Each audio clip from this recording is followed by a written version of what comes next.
ஓசில போறேன்னு சொல்லி அசிங்கப்படுத்துறீங்க. என்ன கேட்கறதுக்கு ஆள் இல்லைன்னு நினைச்சீங்களா? மக்களுக்கான சலுகைகளை இலவசம்னு சொல்லி அசிங்கப்படுத்துறதுல எனக்கு உடன்பாடு கிடையாது. மக்கள் காசுல மக்களுக்கு செய்யறதை எப்படி இலவசம்னு சொல்லுவீங்க? காஞ்சிபுரத்துல நாம பேசும்போது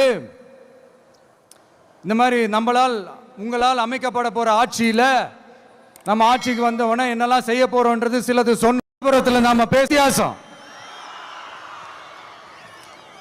காஞ்சிபுரத்தில் நாம பேசும்போது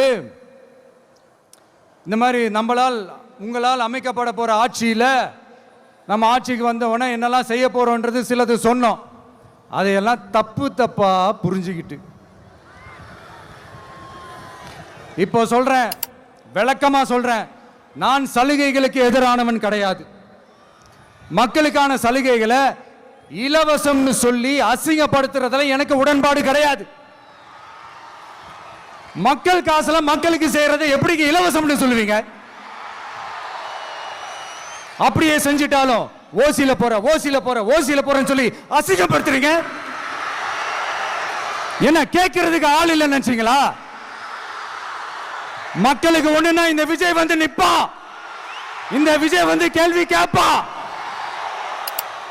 இந்த விஜய் எப்பவுமே மக்கள் பக்கம் தான், அதே மாதிரி மக்களும் என் பக்கம் தான்.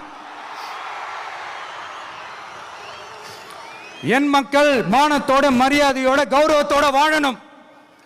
என் மக்கள் யாருக்கும் கீழே கிடையாது. அப்படி அவங்க கௌரவத்தோட வாழணும்னா அவங்களுக்கான வாழ்க்கை தரம் உயரணும். வாழ்க்கை தரம் உயரணும்னா அவங்களோட வாழ்வாதாரம் உயரணும். வாழ்வாதாரம் உயர்ந்தாதான் பொருளாதாரம் உயரும். பொருளாதாரம் உயர்ந்தாதான் வசதி வாய்ப்புகள் உயரும்.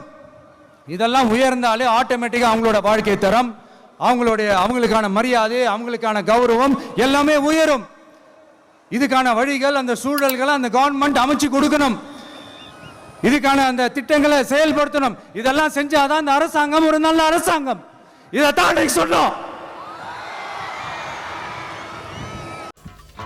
சம்பொத்து